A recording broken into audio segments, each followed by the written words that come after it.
Hi, guys. Well, this is totally impromptu. You're going to be like, what? I didn't know there was something planned. Nothing planned. I'm wearing sweats. I'm getting ready for bed. And I was just talking to my husband and I was like, you should pop on. I already took all my makeup off. I'm already like ready to go to sleep. He's ready to go to sleep. And I said, you should pop into the group because no one has ever met you officially. And I also thought it would just be interesting for him to share his side of the story. So, hello. Hello, universe.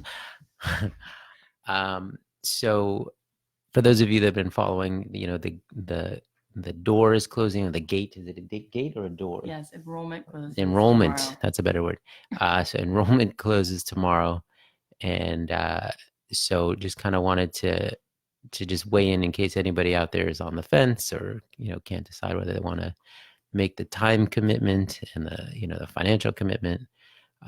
So, just wanted to offer my 2 cents of watching Kathy. We've been married 10 years, and, just, when we met, she was a singer songwriter and kind of just trying to find her way. And then she, kind of evolved these techniques and tactics and methods. And it kind of evolved from, someone trying to find their way to someone who has now found her way in multiple fields. And, it's just pretty amazing, in terms of, just emotionally, mentally, kind of like where she is and how excited she is about her work and everything, as well as the bonuses that I get to enjoy, the financial, um, benefits of how well she's doing. So, um, just really impressive how she's done that. So in terms of, what she's able to teach people, I've seen it, countless times, how it's helped other people. And I think the one thing that I've noticed, I picked it up, for those of you that have read her book and those of you that have ever been to any of her live seminars, the thing that I think is kind of kind of most unique and kind of neat to watch is, you know, I've seen people, say to her kind of, what should I do? As far as like a career, like, they ask like, point blank, like, what should I do? And like, that's really not what she does. So if you read her book, you kind of pick up, she basically says, she doesn't have all the answers about what you should do, but she will help you reveal what you'd be happy doing. You know what I mean? So she's not planting any seeds or anything like that. It's basically just helping you uncover what's already there. And I think that was, one of the kind of, really neat things about, kind of how she teaches and what she teaches. Um, so that was kind of my 2 cents for those of you, if any of you that are still out there and kind of, kind of weighing whether you want to take the class or not. That was really nice. We didn't plan this at all. Hi, guys. Those of you who are showing up. Um, it's really nice when you sit down and you're like, what would he say about this if he was talking to strangers? Um, but yeah, I think one thing that I wanted to say about Lowell is that, when we got married, he was the first person who he didn't need me to be anything or do anything. I remember one of our first dates, I like got all dressed up and made you dinner, and then I was trying to do my best to be interesting and have good stories to share. And I remember like halfway through the meal, you're like, I just really like you, right? Like you didn't need to do your hair. I kind of like when you're wearing your hair up in a ponytail and sweats or sweatshirt. It's like, and you didn't need to like, you don't need to work this hard. Like I already like you. You don't have to be this interesting or whatever. And you made all this food. And I was like, what is he saying? Like I thought that he would get me like extra points for all this stuff. And then when it came to work, when we first got married, I was like just a struggling songwriter. And he used to say like, do whatever you want. Like if you make money, if you don't make money, it's fine. And I kind of had the space to think about, and figure out what I wanted to do. And so when things really started to work and we were able to, buy a beautiful house and stay wherever we want to stay, whatever hotel. My kids have gotten used to staying at like the Peninsula or the Ritz or whatever. It's like, I kind of feel like, in a way, and I say this to him all the time, I feel like in a way he brought that merit because he didn't marry me thinking that or needing that. But it is really amazing. Like now, the gift that he gave to me, saying like, it doesn't matter if we live in when we got married, we lived in this little apartment and we were happy there, and he was like, I'm totally happy, what is it, it's fine. um and now we're able to have lots of options, and it's kind of amazing, these like two kids who didn't really come from that, we didn't come from wealth, we didn't come from any of that stuff, to be able to live where we live or have what we have. It's like, it feels kind of surreal. um and I feel like he deserves all of that. And he just worked from the time. When did you have your first job? 17? Uh, yeah, I mean, like part-time jobs in high school. Yeah. And then he put himself through college, um business school, law school, got a job and worked, and just put his head down and worked for 20 years.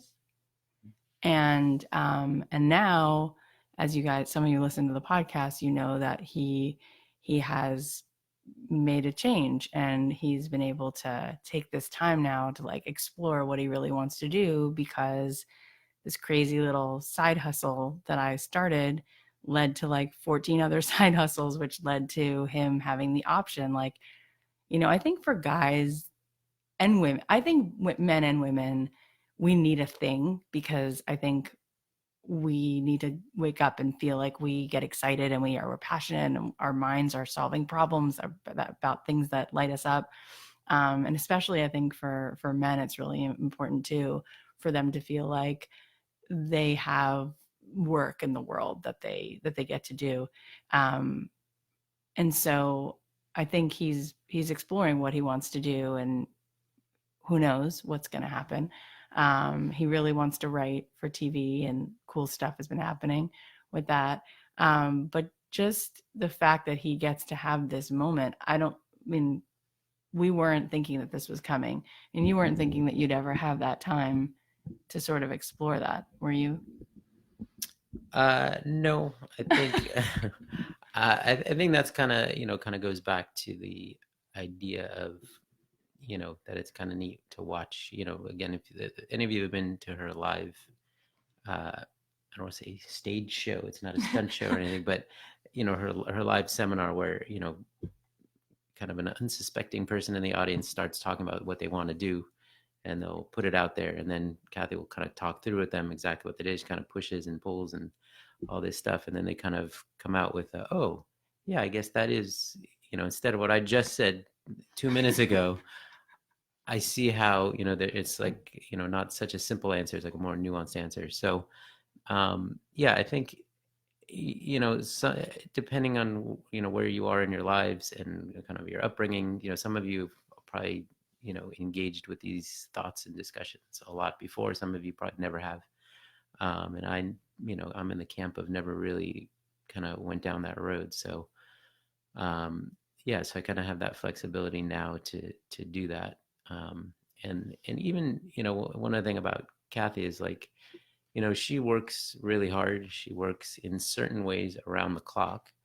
Um, but at the same time, she's able to work from home. So even though she's working quite a bit, she's able to kind of like spend quite a bit of time still with our kids, and get, still have a high quality of life. So that's kind of one of the more, I think appealing things to, about being able to kind of start your own thing. There's the downside is there's no hours, there's no clock in clock out. If you're you can constantly improve and you know learn and study and focus and meet more clients and everything. So there's really no end. But if you're able to kind of work from home, that's a pretty big advantage than commuting an hour to an office and then kind of being on someone else's schedule. Yeah, yeah, that's true. And speaking of our kids, For those of you who listen to the podcast, I had the idea to start the podcast when our youngest was 10 days old. And when I thought, you know what, I think I'm going to do this, I was so excited about it. It just felt like something I had to do. And by the way, part of the reason I called the program Made to Do This is because I feel like there are moments where we know, like, I don't know how and I don't know where and I don't know what, but I just have to make this thing. There's just something I know I just have to do. And you don't know where it's going to lead, but you just take the next step because you just have to make this piece of art, or have to you just have to put these people together in a room, or you just whatever, tell this story or whatever. And I knew I just had to make this podcast, but I was 10 days having just had a baby, and I came in, I was like, I want to do this podcast. And he was like, you should do it. And I'll wake up with the baby, so you don't have to be that exhausted, and then you can record. So he did that. And literally, I don't know how I would have done any of this if I didn't have that support. So if you enjoy the podcast, then you can thank him. He also titled the podcast because I was trying to think of what to name it. I'm like, I need something that would encapsulate the idea that you should pursue the thing that's your dream, or you should go after that little whisper, that calling. And he was like, well, what about don't keep your day job? Because everybody says when you have this like fly by night idea, I want to be a painter, I want to make pottery, I want to write a screenplay, people go, don't quit your day job. And that, if you say don't keep your day job, it kind of means, oh, like it's really clear what it means. It means do those things. And I'm like, all right, cool. So he named the show. So there you go. And the book. Um, so there's that. And, I was just thinking when we were wrapping up before, I was like, did I say everything I wanted to say? And one thing that I was thinking that I think is like really beautiful is that every choice we make in life leaves an imprint. And I think that the work that I do and what I'm wanting to do and trying to do, yes, you can ask him. I'm a big believer that people, it's not mutually exclusive. You can be kind and you can have money. And I love that. And I want everyone to have financial independence and freedom and money, because why not? Like, why should you feel guilty around that? But what I'm really trying to do is help you create your legacy, because your choices do make an imprint. Because what we're really seeking is like that congruence with ourself, that feeling that like you wake up and you recognize yourself in the mirror. And I know for the two of us, we grew up very differently from the way we live now on lots of levels. We don't have a perfect marriage by far. Marriage is like the hardest work that we both do, I'm sure. But I think that we've created something. I know I could just speak for myself. My parents are divorced and fought all the time, and his story was a little bit different, but I know that we're making a different model for our kids in that way. And in the work thing also, my mom, and I don't know if she's watching now, but she watched a bunch of the videos. She's like, I loved all, I took notes. When I was growing up, my mom suffered so much because she was taught you can either be a mom or have kids. And she really struggled with finding purpose and suffered from a lot of depression because she didn't have a sense of self. She really lost herself. And so I made it like a priority to model for my kids that I could be a mom and I could have work that made me feel so lit up. So I wasn't just like twiddling my thumbs, like, feeling like I had to sit it out because I'm a mom, that I could do what I love. And for some moms, they only want to focus on being a mom, and that fills them up. So you won. Lucky you. Like, great. Whatever it is for you. Like for me, I personally felt that there was all this stuff that was dying to come out. And I remember when I was pregnant with our first daughter, I was like, oh, great. As soon as I have this kid, I'm going to lose myself. I know I'll put myself last. I know I'll never do the work I want to do. And then I'll be so frustrated. And he was like, why? That doesn't have to be the case. And you were really such a support for me because you never had this like picture that like, no, now you're a mom, you shouldn't work. No. Or the opposite. My dad, not to throw people under the bus, but when I was growing up, my dad always told my mom, like, you should make more money and you should provide more and you should split things and da da da. And you were like, you don't have to make money. You don't, or make it or don't. Like, it was very much like, whatever you want to be, just be yourself. And I really feel like that helped me so much, because I think that's what everybody needs, is that kind of unconditional love and support. And I think that helped me so much to grow. And when we bought this house, first of all, it was like totally surreal. If you even just knew over the years the progression of all the things that finally led to this, just insane. Um, but I remember standing and I was like, you you deserve this. Like, you never asked for anything. So why shouldn't you get to have all the time in the world, and whatever it is. So yeah. And I'm also, he said to me before, he's like, oh God, like, we're gonna go live on camera, we should just record it. I said, no, let's go live, because I want people to see you. Because I said before that the thing that I think people connect to most in the world, it's such a busy world. It's such a hectic world. There's so much stimulation, and everyone's trying to be curating the most perfect image, the most perfect thought, the most perfect video.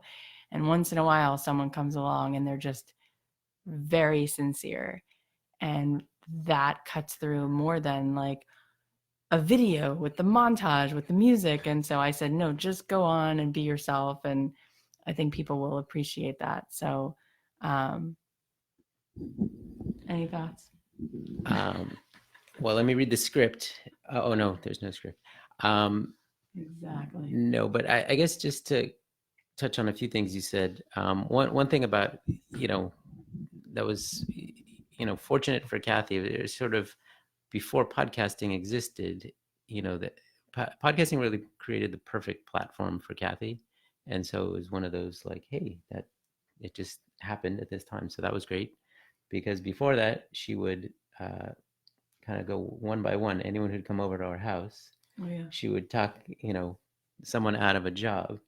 And I was like, okay, it's, and that's the thing for all of you out there, she always now couches it in terms of like, if you're a married couple, like both don't quit your job day one and start with I also absolutely say nothing. build the bridge, build the Right, side exactly. hustle. Start a side hustle, and particularly if you are, married in a relationship or something, you know, because we're very different in a lot of ways. In a lot of ways, we're similar.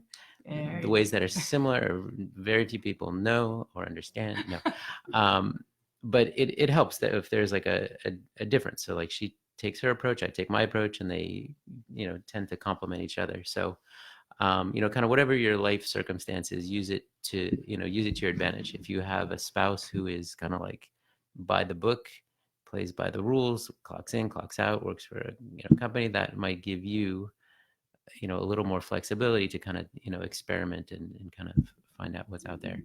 And yeah, in terms of like money and stuff like that, like money is to whatever someone wants money to do, that's what it, if someone wants it to put it all in a bank and just have comfort from it, it's their choice, that's great.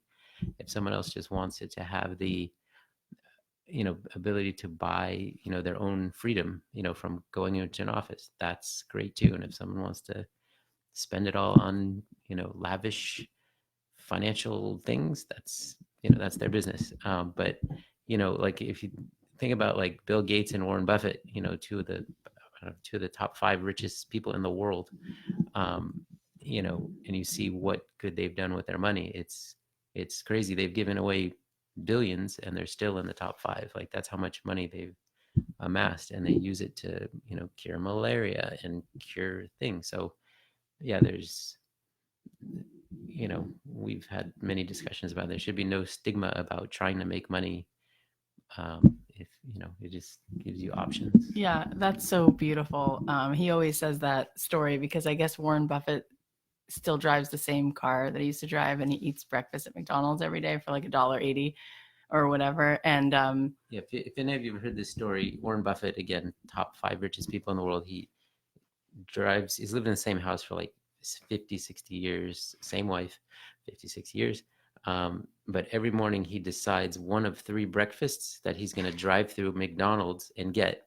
And based on whichever one he decides, his wife gives him exact change. So I would hope he would tip the people, but I guess maybe that's not in the cards for him. Yeah, and it's such a sweet thing to hear, his perspective because, um, you know, I didn't grow up my mom's in the chat. My mom knows. My mom, my parents got divorced and two of us moved into this little apartment. I worked at Blockbuster Video. Yay. I think I made like $210 a week. And then put myself through school and had three jobs during college and, just didn't have anything, but it was all good. I just kind of did what I did. And then, as I started to make money, I, I just enjoyed it so much. I would go to the peninsula by myself, an amazing, yummy sweatshirt. It's just so fun. And I enjoy that. I also enjoy giving stuff away. So like, I love hosting. We've hosted so many things at the house and I love taking my friends places. Let's go on a trip. Let's do this. Let's do that. Or he's always like, you don't need to offer to pay for this person's therapy or pro. I'm like, why? He's like, it might be insulting. Like, just calm it down, But like, I like to give money away constantly. I just see like Barbara Corcoran said this when she was on the show. She's like, money was meant to be spent. Like, you have it. It's like energy. Like, just keep it going. And it's beautiful. And it's been so fun for us. And he is such a true, pure soul that like, he's just as happy with like eating at Chipotle. He's like, I liked it. It's fine. And I'm like, no, let's go to this place. And there's like an ambiance. And he's like, that's also fine, but it's not. So he has a car and it's fine. And he's had it for 10 years. And I'm like, what do you want? Pick any car. We can get it. And he's like, I'm fine. I like my car. I don't need to. And I'm like, but we can buy this for you and this for you. Like any car you want, pick it out. And he's like, I don't need it. He's the same person. He wears the same gray sweatshirts. And I think that that's a good balance, and it keeps me really grounded. And I remember your mom saying once something really sweet, which is that you guys had like second cousins or something from Chicago and they have like lots and lots of money, but they were so humble that like, it wasn't a thing. Like no one knew or didn't know. And you know what I mean? Like, I think what I've learned is that I wanted my whole life, one thing that was always with me, and I'm sure you guys can tell, is like I really have always had a value of being like really kind and really nice. And sometimes that gets in the way because one thing you also taught me is, oh my God, like not everyone needs to like you. I remember where we were sitting when you said that. You were like, aren't you exhausted? Like, you don't have to make sure everyone likes you and everyone's nice. Like, move on from that. And that's such an important point because wait till you start a podcast and you get 3,400 5-star reviews and then there's 85 people who they care so much about how much they don't like you that they have to take their time to type it into iTunes and be like, she's awful. These are the reasons I cannot stand her. Like, yeah, there are people that don't like you. And so I've had to learn to try to let that go. But wanting to be the sweetest, I've always had this thing probably from childhood. Maybe it's a survival skill, but it's like, I will be the nicest person. I will be the kindest person you ever meet.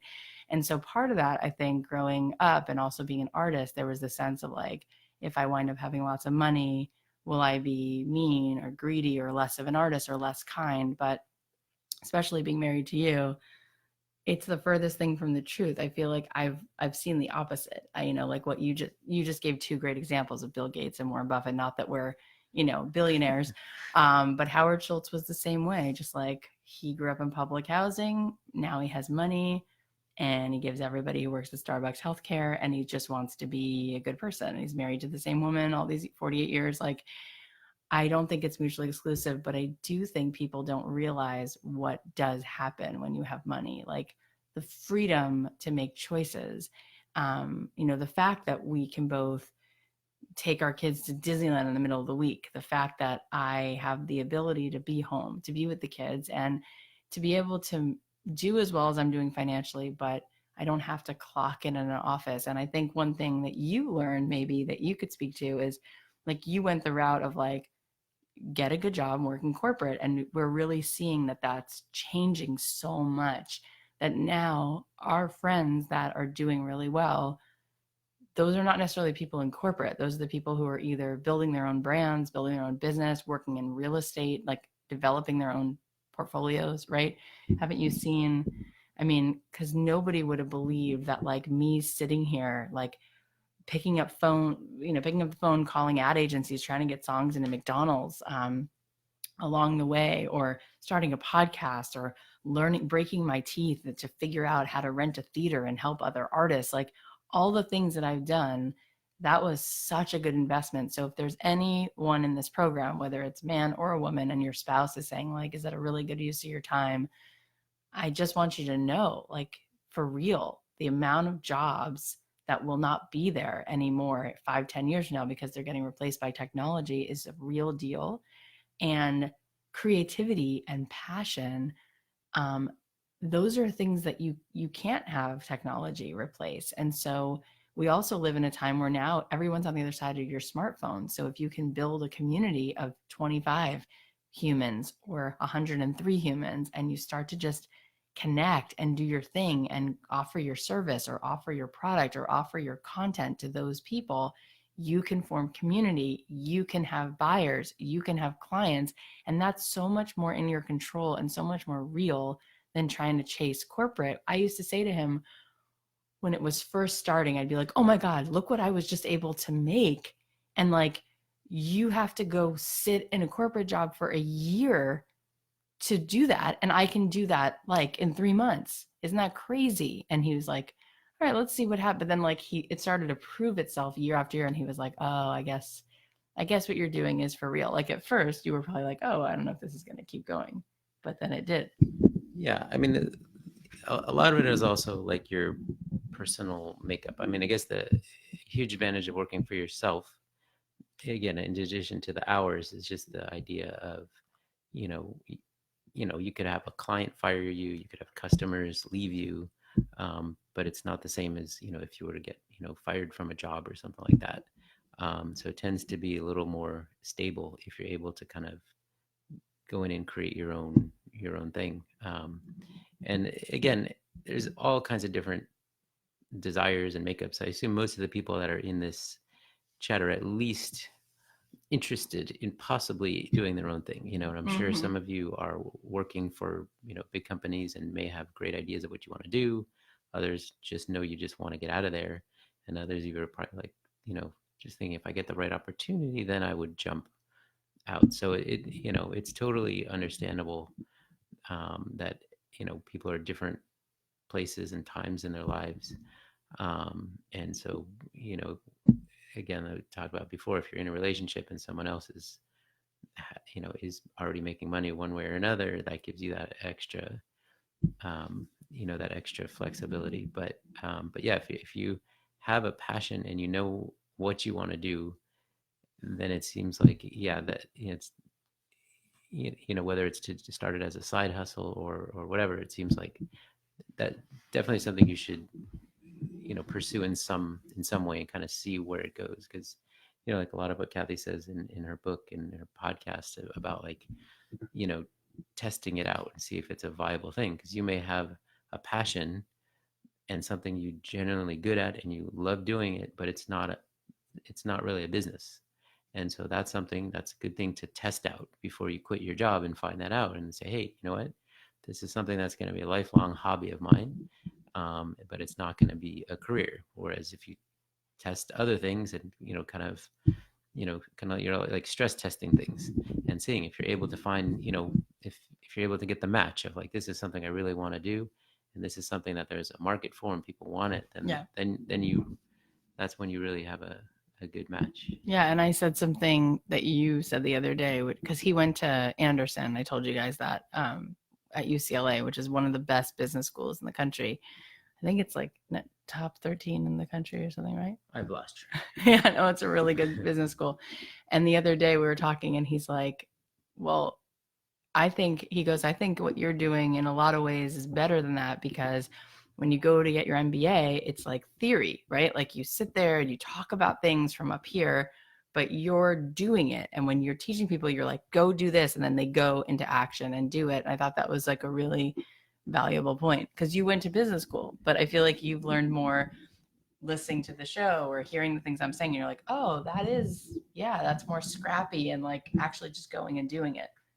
Yeah, I think a lot of business school, you read a lot of articles, like the Harvard Business Journal articles about big businesses and what they did, and yeah, a lot of it is, yeah, they're talking about, it's almost like they're starting businesses that are so big that it's, or the training like investment bankers, it's not that accessible.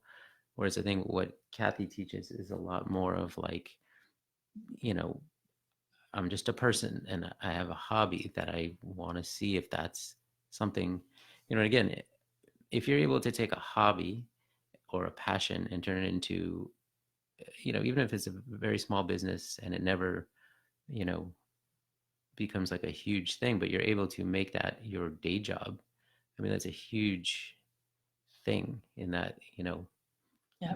you know what I mean? Like if you're able to, do something you like every day, 5 days a week or whatever, it may be, like that's you know, a much more rewarding lifestyle than if Yeah. you're kind Yeah. of, And I told them how when I was pregnant, I brought the coffee to the music supervisors and everything like that. And I've just had like maybe like 28 clients in the world that knew me, and worked with me, and it was amazing. Like it changed so much of our life, and then that grew to the next side hustle, and everything I've ever done was a side hustle. My podcast was a side hustle to the music business I already had up and running, and when I first started the music, that was a side hustle to being a mom, right? That was just on the side. And then that grew. And then I started an agency, which is a side hustle to my own music business. And then that grew another side hustle, which was teaching a music course. And then that grew another side hustle, which was a podcast. So I just kept adding things to the plate. And it's amazing how much you can get done when you do the right things. A lot of times people spin their wheels and they're like, oh, I don't have enough time to do. Well, yeah, if you're going to noodle around on your website for 14 hours a day, you won't get anything done. But if you can just focus on like what will actually move my business forward, what's actually the stuff, then you only really need 45 minutes a day, but you got to use those 45 minutes to do the hard things. Like he knows that. So when it came to that, I would use the 45 minutes to pick up the phone and call the ad agency or call Disney Soundtracks, which was scary, but I would do it. Or I'd be like, all right, I'm going to use the 45 minutes to actually record the podcast and press publish. Or I would use the 45 minutes to create content that would bring musicians to find out about my community and to give something away, right? Like as opposed to just being passive and sitting in my room and thinking, like it's very useless, a lot of that stuff. But when we cut out the fat, it's amazing how much you can do with a side hustle. And I believe so much that so many of the things that are your hobbies, there are clues within those hobbies that there's an aspect of that usually that you can figure out how to serve what somebody else would want that they would pay you for, and do that thing. And that's why I wanted to create this program. So, anyone have any questions about anything? We just happen to be here. So, but yeah, you're totally right. I mean, even I say to people, like, what if you could just start making, you know, like I told you the example of a friend of mine. I said to her, why don't she went to Carnegie Mellon, she was an actress, waiting tables and barely making ends meet and trying to audition. I said, why don't you teach acting to kids, $50 a class? That's what gymnastics costs in LA. Piano lessons cost more than that. Just charge $50, get 15 kids in 1 hour class. That's $750. If you taught 2 classes, that's $1,500 for 2 hours. If you do that, if you do 2 classes a week, that's $6,500 a month. And she was like, I never thought of that. I'm like, right. So now back into that. So what do you have to start creating to just get the mom, right, or the dad? That's the person who's going to pay for the class, probably not the kid. So how do you make a relationship with them and let them know that you're there and that you're doing this thing? And where are those people? Do you know 3 of those moms or dads? Can you start with them? Can you offer something for free? Can you just work on getting 15 kids in a class? Because that's huge. Like people just like, how many of you would be like, I'd be psyched to make $6,500 a month doing what I love? Yeah, you would. And like, that's not 1,000 steps away. That could be 2 notches from where you are right now. We're not talking about glossy Instagrams with 500,000 followers. We're not talking about needing to be written about in Billboard. We're talking about like, can you find a need for something you love to do and start with like 6 customers, 6 people who want you to do photography for them. Like start with it, pick one thing, and then can you move on from that? Like you were saying recently, we have a friend and he's like, what if you're good at photography? And he just had this idea. He's like, there's so many in LA, it's such a hot market, real estate market. So he's like, a lot of times you go online and the photos are so bad. He's like, why don't you just go to realtors and tell them that like you can shoot great photos? And it's like, click, find three people like that who need you, who are willing to spend the money on. It doesn't have to be pipe dreams. It can be small and real, as opposed to like getting an MBA and trying to read about how Coca-Cola took over their side of the market. That's not necessary. I just want to get you in a place where you have that freedom to do what you love. And then once you're making $6,500 a month, even if you're making 1,500, even if you're making 600, once you're making a little bit of money doing something you love, now we can figure out how to scale that. It's like, well, now how do you be more specific? How do you really target where your customers already hang out? How do you stand out from the crowd by making more value and bringing more of yourself to it?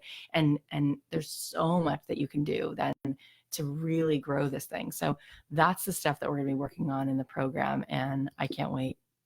And it's amazing, all these people like are coming out of the woodwork tonight, like signing up.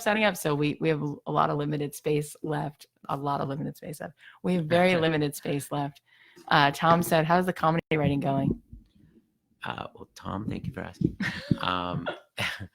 It's going well. I mean, the writing part, I'm kind of learning how the business works a little bit and how difficult it is. But as far as the actual writing goes, I write every day. Whether I post some stuff on Twitter and Instagram, and then I write other stuff like sketches. But even that was impressive, because you only started your Twitter how many months ago? I think it was back in May. So it's good up there. No, that's not very long. But yeah, but whatever it is, like that's like 8 months ago, and now you have how many people following you? Like 800? Oh, I don't know, around 745 or so. No, but the point is, you decided you would write a joke every single day, and you're writing multiple jokes, and you started getting your stuff onto Comedy Wire. And how many jokes did they choose as their top? Seriously, just put it out there. So I try to at least write Monday through Friday, at least to post something Monday through Friday. I'm probably writing, at least like 6 days a week, but it just gives me the discipline, like, and whatever you're in, like, try to create some accountability. So for me, like, social media does that, where it kind of like, if I put a joke up there, it's like, then you look back on it and you're like, oh, I now have a body of work, for lack of a better term. But yeah, if social media is a good platform for whatever your business is, like, try to create it and just sort of accumulate followers. Same thing where, like, you see a celebrity's got millions of followers, and you're not going to get that certainly overnight. It's a slow build, and you can kind of figure out where you're headed with that. But with the comedy, taking classes, working on stuff, talking to people that I know in the industry, or kind of like, and the same thing where Kathy was saying, like, a lot of times you talk to someone and say, hey, if there's anyone else you can think of that would be good for me to talk to, and then you kind of build this kind of network. But you're also kind of like learning whenever you talk to someone, you're like getting information and insights of like, oh, I never thought of it like that, or But I'm really proud of him, because he's done things that he's done more in the last 8 months or so, since he stopped working his corporate job, than I've seen him do in years, in terms of how much he's doing for himself, like going to yoga, doing personal development stuff, writing comedy. And even with the comedy, like, he's reached out to a couple of people that we know who are really successful in the industry, who, like, he never would have reached out to. He probably would have been like, oh, I'm bothering them. And he's like, I'm just going to, walk over to this person or call them, or, show up and just say, hey. And it's amazing how their doors have opened and conversations have started and things are percolating. And I don't want to say too much because you know how the business is, but there are things right now in the works that are happening because you had the courage to put your stake in the ground and like do it every day, and people started to hear about it and started to see it and started to appreciate it, and you had a few meetings with some people who know people, and it's amazing because so much actually in such a short amount of time. You know, the people that you're hanging out with right now are they're very well respected in that field, and these are people you're now talking to on a regular basis, and things are in the works, and that's like amazing. Yeah. And it's And been less than a year, so we'll let you know where it is a few months from now or a year from now. yeah. And same thing, no matter what industry you're in, you'll have some people you reach out to. Some people like far exceed sort of what you would expect in terms of how nice people are, Yeah, that's so and how true. generous they are with their time and their connections and things like that. And then other people, even sometimes people you thought would be helpful are not, or kind of brush you off. So whatever you're in, the same thing. Or like Kathy said, use your time wisely, make connections, reach out, but then those inevitable bumps in the roads or disappointments, kind of like don't let those throw you too far off course. Yeah. Somebody asked, well, you can look to see if you see any questions, but somebody asked what's next for the Don't Keep Your Day Job business. And I mean, the very next thing is that me personally and my whole team, but for sure I can speak for myself, I'm going to dedicate myself to the students in this program because it really matters to me. And I want to do every single thing I can to see people to the finish line. And I would love to see people find their thing, really get it and go, no, this is really it. And then to help them validate that and to get them in a place where they're like, oh, I got momentum. I'm doing this thing. I'm making money doing this thing. And I can see now I know what steps to take, and I know how to scale it.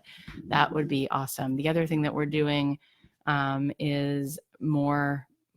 So I've been doing these retreats. I love doing them, doing another one soon. Probably will do another one. Just keep going with those every few months. And we're going to do a live event in March in LA, and just love doing that stuff. So I'm just going to continue to push myself, to break through my own upper limit. I'm speaking next week in Vegas for about 1,300 people. I'll probably I've been asked to speak a lot now since the book came out, and I will push myself to, like, once you get into your zone, you get comfortable. So as scary as one thing is, then you get comfortable with that. So the podcast now, I can like sit here and just do it. But now people are like, can you come speak at this thing? Can you speak at this thing? And I have to say yes, because I got to push myself to get out of the house and get on stages. And so I'm going to do that stuff. And I would say one other thing about Kathy is, she's also been fortunate in the sense of like, if someone has a quiet passion and they don't know if there's a market for it, they have to kind of develop it and then reach out. Kathy's been fortunate in the sense of a lot of people have reached out to her over the years saying, hey, Kathy, could you do this?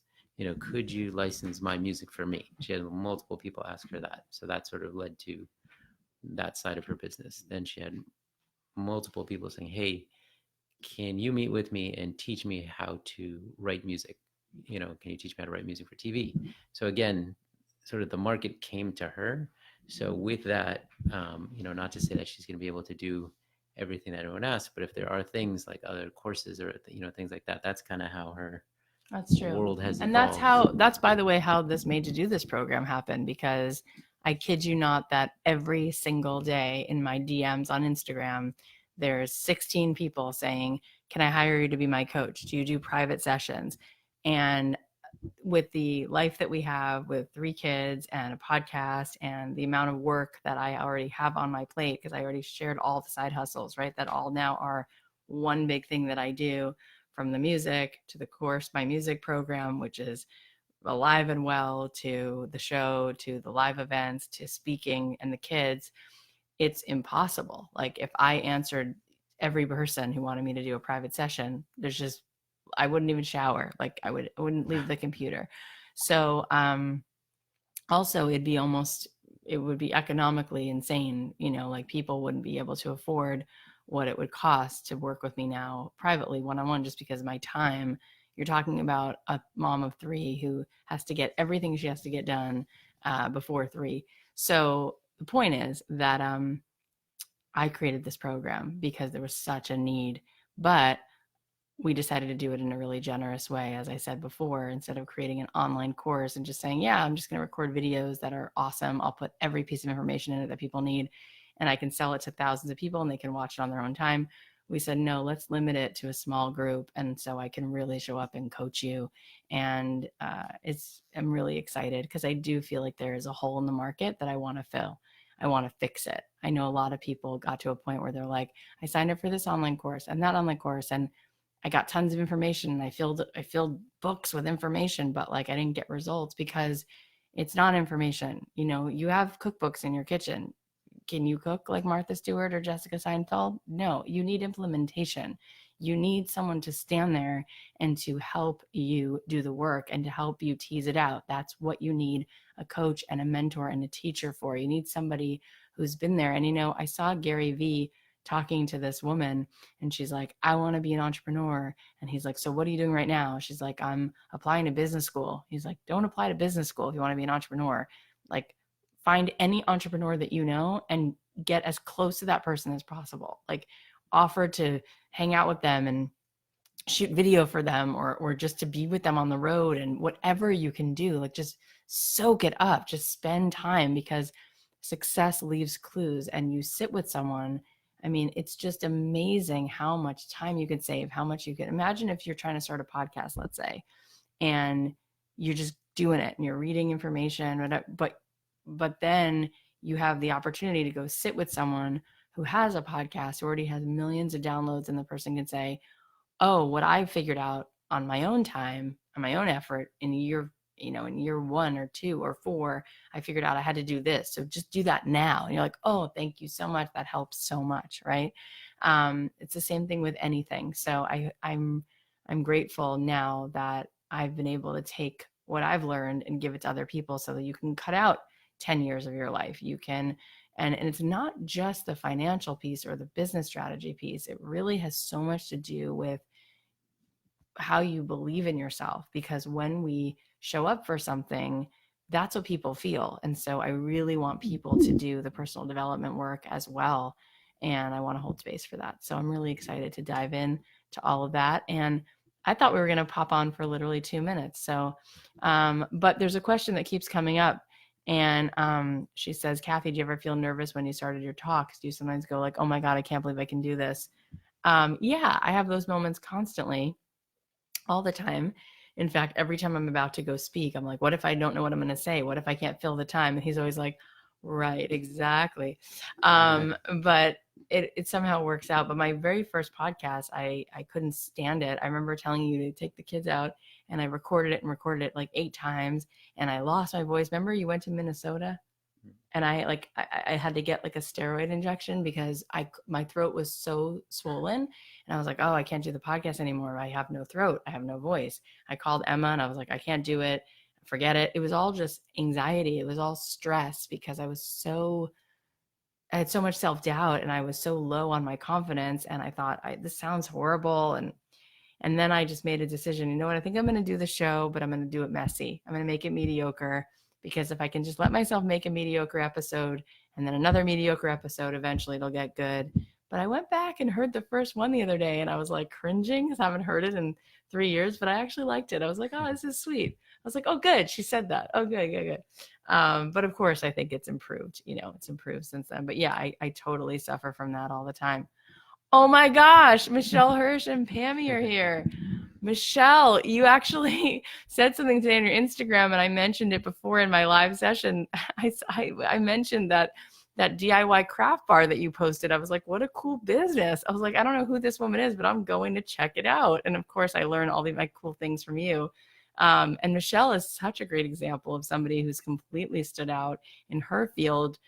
God, it's such a saturated thing to do real estate in LA, and she totally over delivers. You are such a good example of someone who does the depositing, does the emotional bank account thing where you show up, and then people just, of course, want to work with you. Like if you go to an open house that she has, everyone, you win prizes. There's donuts. She's giving away sandwiches, t-shirts, umbrellas. She's like, just come. Don't even buy the house. Just come hang out. And then she's like legit like the sweetest person. And you're like, I just love her. I want to be friends. And so, yeah, we love Michelle. And Pammy, my friend Pammy, I'm so proud of her because she just, is it true? I've been telling her for years, like, you are an amazing coach. You should be a coach. And she did something huge for herself last year. She went and took care of herself for the first time in, I don't know how long. She broke through her own upper limit and she was able to get herself in, I don't even know, the best shape of your life. But it was really emotional stuff. I think we all have medicators. I use my phone. Some people use food, some people, whatever it is. I get it. It's hard to be an adult. It's just not an easy thing to be on the planet. But she broke through it, and now she is started her own business, and she's coaching, and she's crushing it, and that is so cool to see. So cool to see. And she was so sweet. She said to me the other day, she goes, "You help me. You help all your friends. You see what happens? Courage is contagious. You broke through, and now you're pushing your friends to break through." And I'm like, yeah, that's cool. Alessandra said, "I'm definitely convinced I'd love to do your program soon, but I'm not sure if now is the right time for me. I just recently started taking classes and developing my skills and the things I'm interested in going into. So I'm still learning the skill set to get a good baseline skill level. I'm thinking the next session might be great timing. Do you think it makes sense to delay until?" I don't think so, because first of all, the cost is going to be higher next time. It just is. We priced it under market intentionally to do a big new year, like boom. And it's not market because it's not an online course. It is a high touch coaching program. So that's one thing to consider, but also because all of that stuff, when you want to figure things out, when you're in a program that's going to give you action steps and it's going to give you tools and exercises, and you're going to be put into these 6-person mastermind groups, plus you're going to have an accountability coach plus me, you will get so much more done. You will get so much more clarity, and you will up level through whatever's in your own way, whatever that crap is that's in here. We're going to start to get some of that off and create new neural pathways where you're going to start to see things differently and see possibility more and believe in yourself more and have the support and a cohort around you that is being brave and vulnerable and supporting one another in a way that anyone who's been to one of my retreats or my programs know we get very real. So I would say, why would you want to delay that? One thing. Oh, yeah. He's got words to share. Just to add in, because your last thing about your skill set, I would say that's not the concern, like as far as your skill level or anything like that. So if that's the concern, the main concern, I would say that shouldn't be as far as taking Kathy's course. The only thing I would say is I don't have no idea. You said you started taking classes. So the only thing I would say is don't overclass yourself, in the sense of, if you have taking a ton of classes already, don't, that would be the only reason I would say not to do it, because you don't want to kind of overwhelm yourself and then overthink it and then not take action, like Kathy's saying, the action steps. So that would be the only concern I would have. But as far as the skill level, that shouldn't be a concern. So if that's your main concern, is the skill part of it, yeah, then I would say then don't. That yeah, and he's right in the sense that this program is not for everybody. There are some people who like come through a 5-day challenge like, I'm good, listen to a podcast, I'm good. And then there are people who are like, oh, I'm ready for the up level. Like, I'm so done talking about this thing. I am so sick of hearing myself say that I want something new. I am ready to have a new result, because if we do the same thing, we get the same result. And so we just need to be really clear about that. And there are certain people who are like, it's cool. I'm cool with it. I'm cool with getting the same result. I'm cool with this life. We live the life that we are willing to tolerate. And a lot of people are like, I can tolerate it. I can get more of this, more. 6 months more is fine. 2 more years of this is fine. I'm good with it. I'm good with not living in alignment with my dreams. It's fine. It's okay. It's not killing me. I'm not there yet. Sometimes you need more pain so that you push yourself into action. And then there comes a time where you're like, oh, hell no. Like, I'm not going another year feeling this way. I'm not going another decade feeling this way. Like, I glimpse I get a glimpse of myself holding on to the beliefs that I'm not enough, holding on to the beliefs that there's no room for me. And I see myself in the mirror a year from now in the same place. And I'm like, I refuse to be there.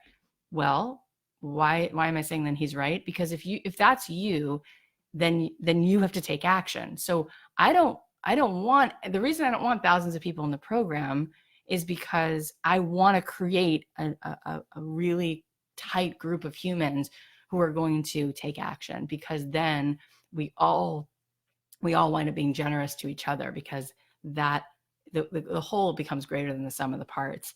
And that is what it takes. And I think that when we all come together in that way, boy, can we be unstoppable. But you need to think about that. Like, some people are like, it's fine, I'll just keep letting it be fine. And then there's a time where you're like, not today. No, today's the day that I decide I'm done. I cannot do it anymore. I can't play small. I can't sit it out. I refuse. I just refuse. I just refuse. I'm dying. I cannot do it anymore. And then you say, okay, so instead of scrolling Netflix this month, I'm doing something about my life. As scary as it is, as much as I tell myself, maybe nothing's possible for me, maybe I'm not good enough at anything, like, I'm pushing myself. Because I mean, you have to ask yourself, like, if the last 5 days of this challenge that we did last week, and then some of these bonus videos, like, if that started to do something for you, like, think about it, ask yourself. And for some of you might be like, I'm good. It was fine. That's all I needed. And, it's all good. It was, by the way, it was created to be something that you guys would all get something out of. So if you got a lot out of it and you're good with that, I wanted you to get a lot out of it. And so I'm happy if that's the case. But there'll be some of you that are like, no, I'm going all the way. And then that is going to take, that is going to take commitment. So sweet. Any other questions? Let's see. Oh boy.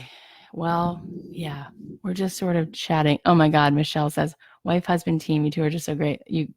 Yeah, we're like this all the time, except when we're not. And then we have no advice to give to anybody. It's rare to be in the same room. I know. We're really both very busy. That's the thing. And I don't understand. That's why I don't get when he's like, let's have more children. More. How many more do you? And I'm like, that's a different seminar, guys. That's a different. He's like, bring them on. I'm like, I have no free time or energy for anything. All right, guys. Well, this was fun. And yeah, the doors are closing tomorrow. Did you guys hear? We added a bonus. Jasmine Star is going to come on for a live session and teach us Instagram and social media and all things business strategy, because she's so good at business in general. And we just added that. If you have any questions about anything, you can DM me through just Kathy Heller Reinstein. You can send me a DM on, I've been checking my filtered messages, so I'll find it. Or you can DM anybody on my team if you have any questions, but space is filling up. Oh my God, Michelle's like, yes, more children. By the way, Michelle, your children are so awesome and gorgeous. And how come I haven't seen you in so long? That's annoying. Wait, thanks so much. She's asked why, Lowell, can you explain why you said skill level is not the primary concern? Oh, sure. I could tell you, having in certain ways myself being overeducated, what happens? No, I'm not in a pompous way, but just sort of like by spending so much time in school. That's what I meant. Yeah. Okay. So a lot of it is like you tend to, and a lot of people that are in school tend to overthink things, and it's like, well, I can't do this until I have this credential. I don't have this skill set. I need this. So that's kind of what I was getting at in terms of what I've seen people get out of Kathy's courses is very practical, and it helps people, figure out what they want to do, or if they already know what they want to do, it helps them, test it and see if it's a viable business. It helps them, take more practical steps. So that's what I was saying, of don't get caught up in, I can't take Kathy's course until I've taken these, there's no prerequisites for her course. So if you found courses in life that you want to take, that's great. All I was saying is like, don't overthink it in terms of, all I was saying is like, don't, if you, again, if you're taking, 28 units at a local college, you're going to be overwhelmed with homework and stuff like that. That might not be the right time to take Kathy's course, because you're not going to have the emotional bandwidth to invest the right amount of time. But in terms of like, there's no particular skill set you need to take her course. Just courage. Yeah. Look at my shirt. It says "Do it scared," and this is my friend Ruth Sukup's. This is her trademark. Do it scared. She has a book. She has a podcast. It's so. It's this is all there needs to be. In fact, when she was on my podcast, you guys, not to bring it down, but bring it down to bring it up. She told the story that she was very suicidal for a long time, and she had actually died from one of those experiences. They brought her back, and she was really struggling with her mental health, and she wound up taking one scary step after another, and she actually was at UVA Law School. I mean, real smarty pants. And her boyfriend at the time, who became her husband, said, "You don't seem happy." And she's like, "I'm not." And he's like, "You're really an overachiever, so this might not be the best environment for you." Because I don't know if you guys know, but UVA is like Harvard, isn't it? Law school. It's like 4 or 5. It's the Harvard of Virginia. But it's like way up there. It's way up there. It's a really hard school. And anyway, he was like, "Why don't you just take some?" He was kind of like you. He was like, "Why don't you just take some time to breathe and not like try to achieve anything right now? Just try to breathe." And she wound up starting a little blog, which led to a huge business, which led to her helping other people learn how to blog, which led to her books and podcasts and so much. And when she was on my show, she told all those stories about just the incidences that she had been through. And she's like, if anybody really knew like the graphic details of my life and now where I am, what it looks like. She runs this beautiful multi 7-figure business. She's helping so many people, and this is her motto. And that's it. It's like, don't wait till you're ready. It's never coming. Don't wait till you're not afraid. Not going to happen. There's nothing like that under the sun. We do it scared. There's no day when you're like, I am ready to get married. I am ready to have a child. Like, there's a part of you that's always like, am I ready? Am I ready to be a parent? Am I ready to start a business? Like, no, but are you scared? And do you have courage? And if you have courage, you're going to be okay, because the clarity follows the courage, and fortune favors the brave. I will say it over and over and over and over again. Every single person that I know has the ability, but it's the people who have the courage, the people who get out of the line. Remember, Alex Benayan was talking about how all these people stand in the line for the club, that first line. And he said, there's always, always, always another door. And it's not actually hard. The hard part is leaving the line, because everyone around you is like, who do you think you are to leave the line? And you've been conditioned to believe that that's all there is. And so you don't go. And we have the key to the cage. We just don't open the door. So it's this. And I happen to be wearing it tonight. I didn't even know I was going to share it with you. But, you have nothing to say. Oh, I was going to, just an analogy. I'm sure some of you have friends,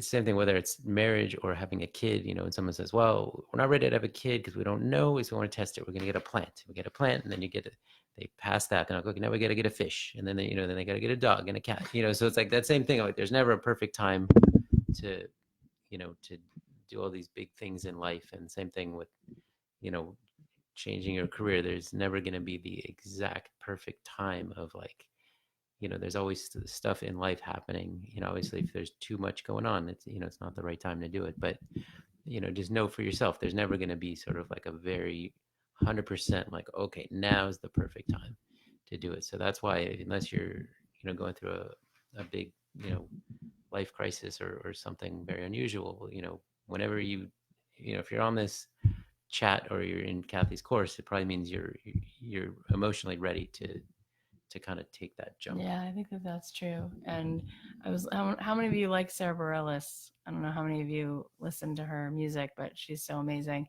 And she has a song called Chasing the Sun. I highly recommend that you go listen to it, because it's so good. And it's about, she was standing in a graveyard in Queens, and she was looking out at Manhattan, and she was thinking, oh my God, like, my earth right now is somebody's ceiling, because people have passed away. And she's like, life wasn't made to be wasted. Like, we should always be chasing the sun, and we should fill up our lungs and run toward that thing, because while we're here, that's our job. And that is so powerful. It's so powerful to think about the time that we're given and how precious it is. And we know it. And there's a part of us that knows it, or else we wouldn't be here doing this work or listening to the show or having these conversations. And you know what? It's confronting, and a lot of people don't want to think about it. But the number one regret of the dying is that they didn't live life on their terms, is that they didn't do the thing that they always knew they wanted to do. And so for me, that's the greatest win. I remember when I quit my job at the real estate firm and I started writing music full time, even though I was like kind of scared. I remember feeling like if this was my, if that day was it for me, I was like, that was the best day, because I felt like myself. I recognized myself in the mirror, and I was so sick of making that the choice that, like, oh yeah, no, you're just not supposed to be happy until you retire, until it's Sunday afternoon, then you can do things you like. I was so sick of living according to that paradigm. It's like, who said so? you know and it's amazing where it leads.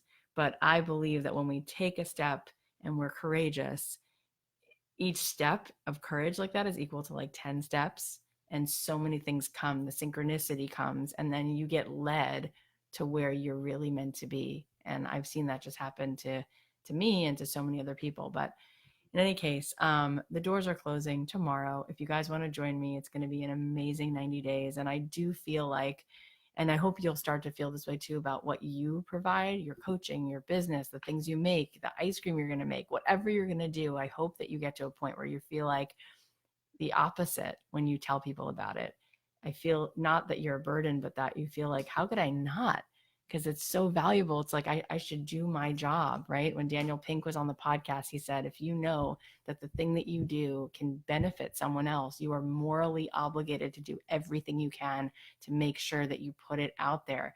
Don't hide it. Don't apologize. Put it out there. It's a moral obligation. So having done the work I've done and having seen what it does, I feel morally obligated to be doing everything I can to let you know that this is happening, because I do really believe that it is the only thing that I can think of that's going to help you break through your upper limit the way that this will. And it's not only me, it's the power of the way I design the cohort, and then the cohort itself and what that does. So I'm so excited about it. And our first coaching session with me on Zoom video, which we'll have every week, but the first one will be this Sunday at 5 o'clock Pacific Standard Time.